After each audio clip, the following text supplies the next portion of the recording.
Hi everybody, let's look at a complete look this time at the Roscommon Reel, which is a great three-part tune, very well suited to the C-sharp D box, gives you a chance to use some basses, to do a few variations, and it's a well-known tune and one that will be a very useful addition to your repertoire. So, on with the show, let's go through the tune slowly, phrase by phrase. First part.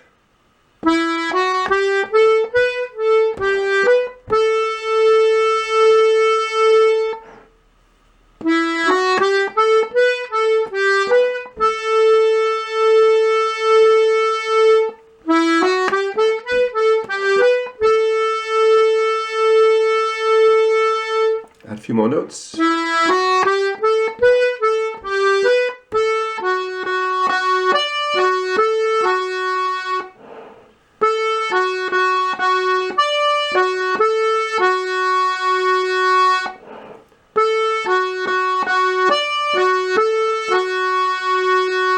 The two pieces together.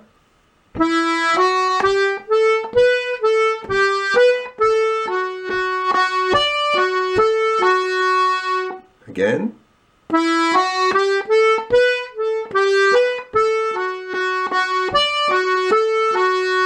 Last time.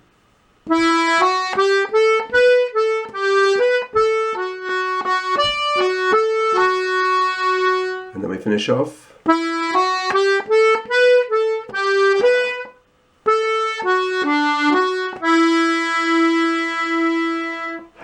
So this part's the same, and we finish with,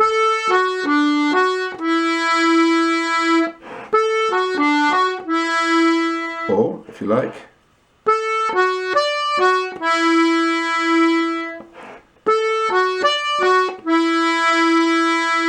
that's another way of playing it, or we could finish.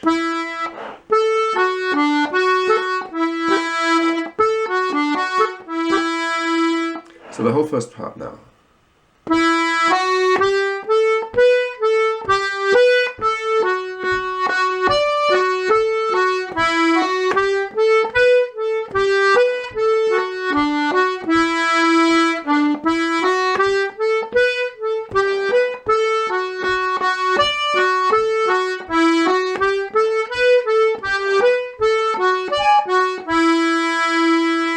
Little extraneous note there. So, a couple of things. I habitually use that fingering so that I can get my index on this button. Whereas if I used separate fingers, I'm running out of fingers already, so that's not so good. I could also, but this is really best for me.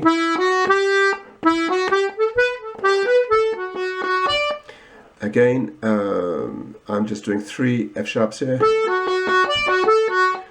But you could use the whole gamut of tricks that I show in my video on alternatives to on a 5-note roll. All kinds of things you could do there. Look it up. Try any ones you like. The most common would be a treble.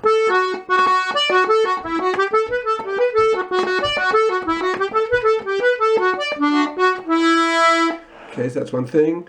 Variations I showed you, you could do the invert that high D at the end, which a lot of people do actually. The other thing about the first part is really getting a good real rhythm.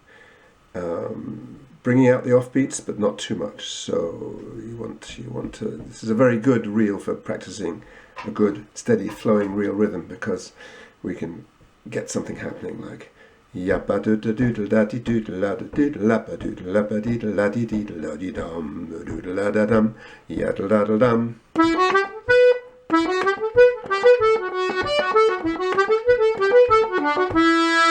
Get a nice contrast between the legato here and then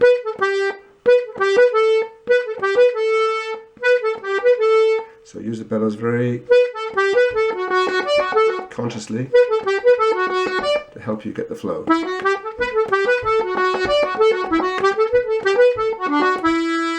Alright, let's go on to the second part.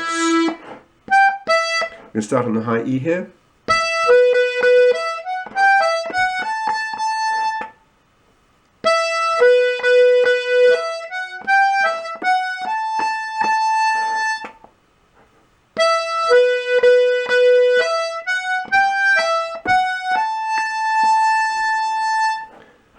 Okay, and then moving on.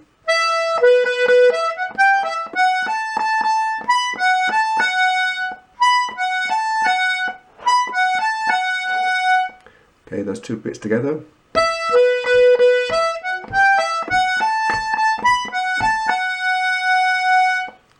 And then we go on. Ugh.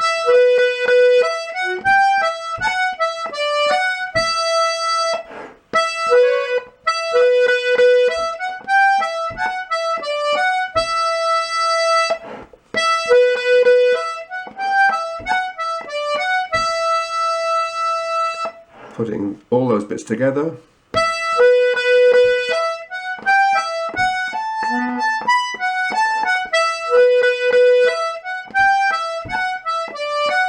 Again.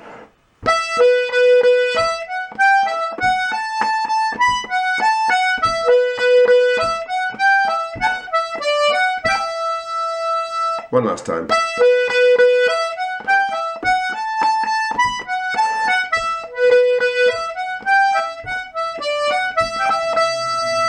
Then we go on, same.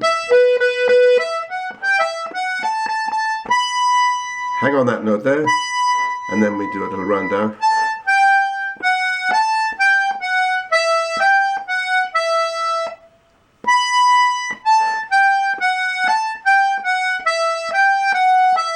I think we'll use our alto F sharp here.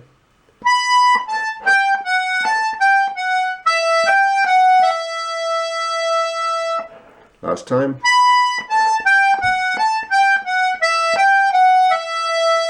Run down.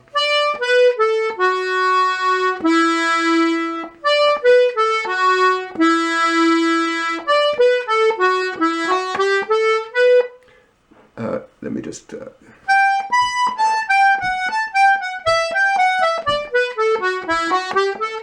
it, that's the whole finish there.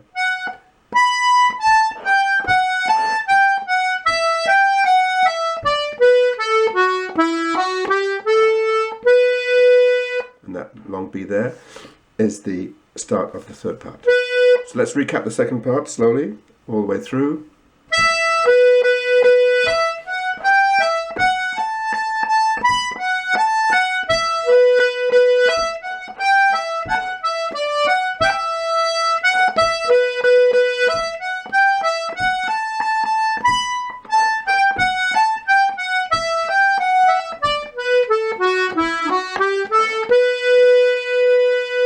One more time, same thing.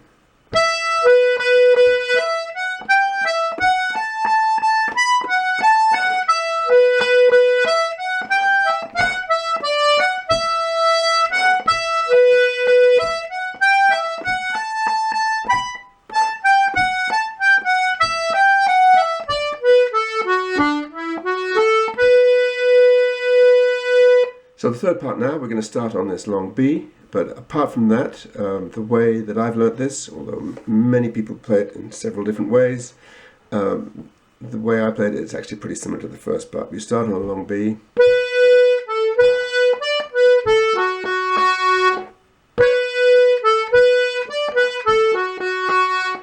Again.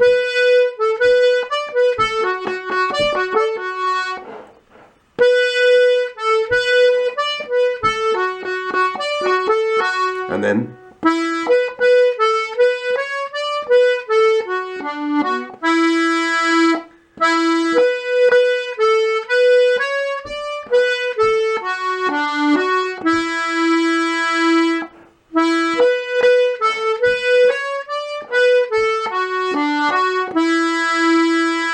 so from the start there.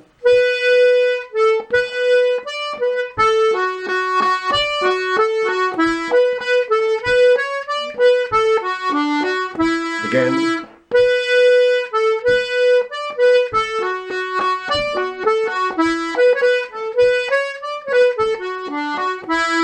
just repeat that.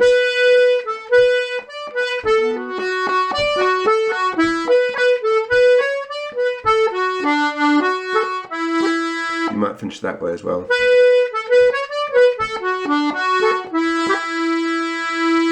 So that's pretty well the third part. So now you have the whole thing.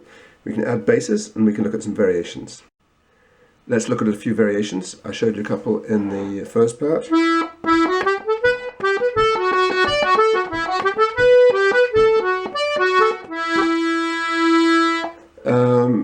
Other than that, I don't like to do a lot of variations. There's a very common variation that people seem to feel obliged to throw in, which it's this.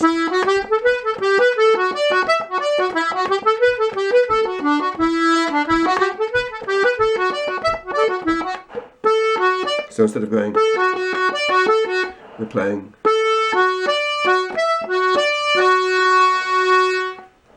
I don't like it, as I say, because I think it's corny. But you need to know how to do it, and you'll hear lots of people doing it. Similarly, in the second part, there's I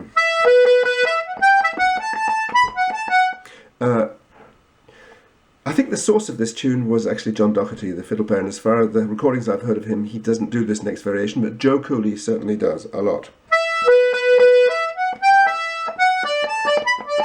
It's a bit similar to the one we just showed.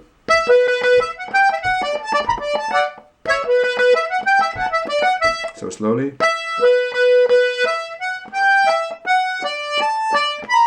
Ah.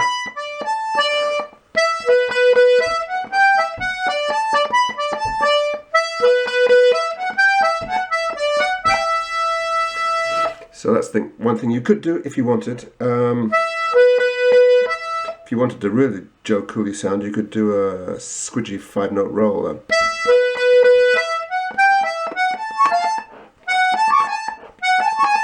That sounds like a 7-note roll.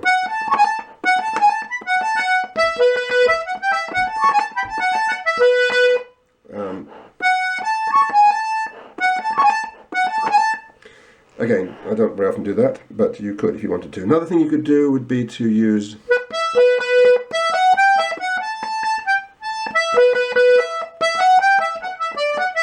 the outer F sharp.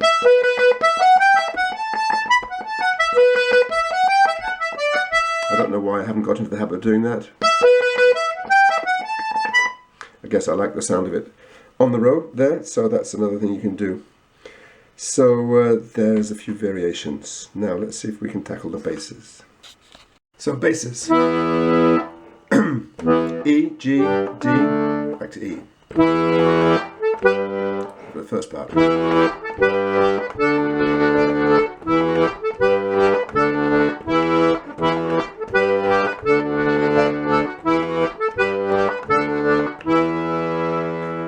Well, good. You can use block chords or just bass notes. I prefer that to using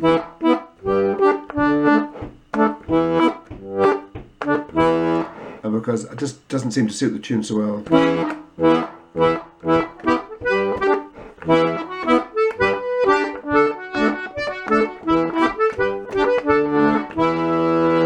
I really like the drive you get from using block chords or long bass notes. For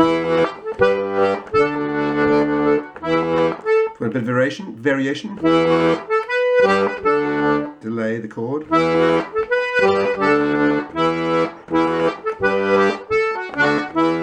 That kind of thing, alright?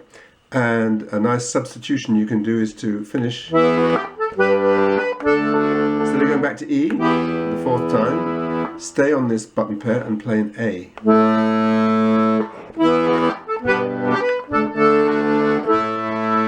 So 4 times through the tune, first 3 times you'll do the usual sequence, and the last time you'll throw in that A. So 1, 2, 3, 4,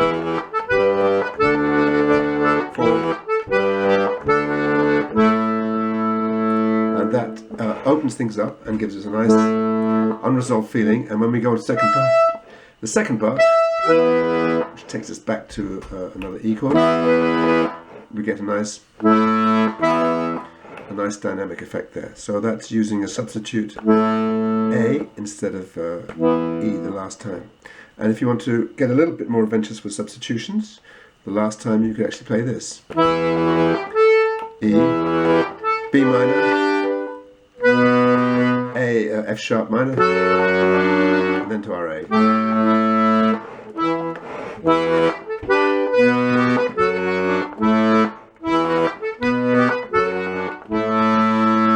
Which again opens things up even more with some nice minor sixths chords, I think there.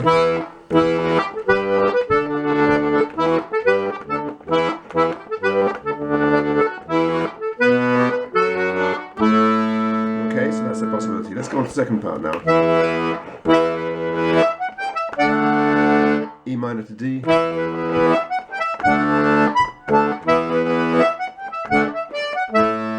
Let's use our A again, why not? So, E minor, D twice. You have to kind of interrupt the D while you play that high B there.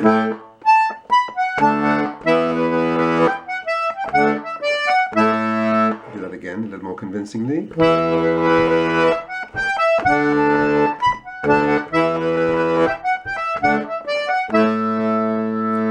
On we go. Why not play a G against that long B?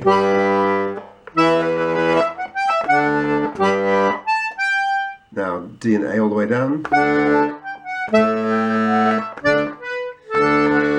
to E. Okay, so going down.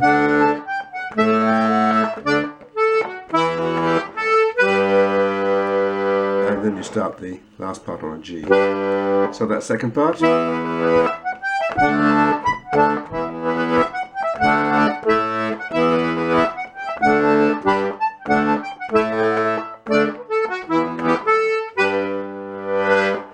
Third part.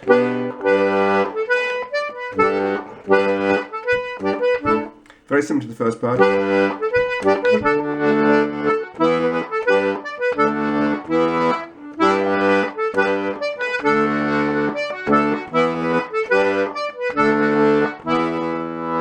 So when you're playing a G, a B note on the melody,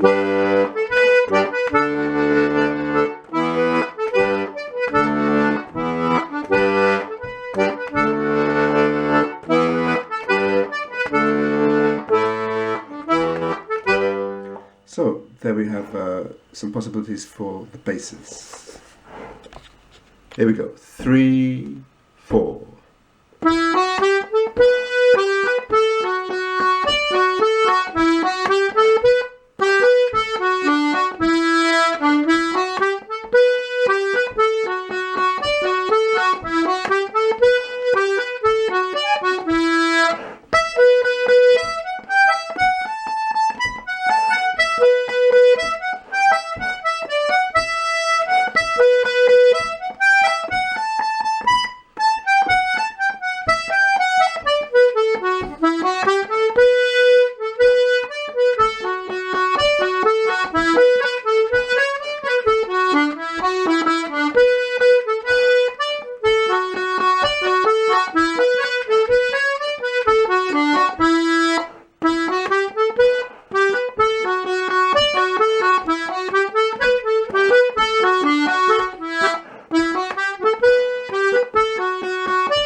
The Roscommon Reel.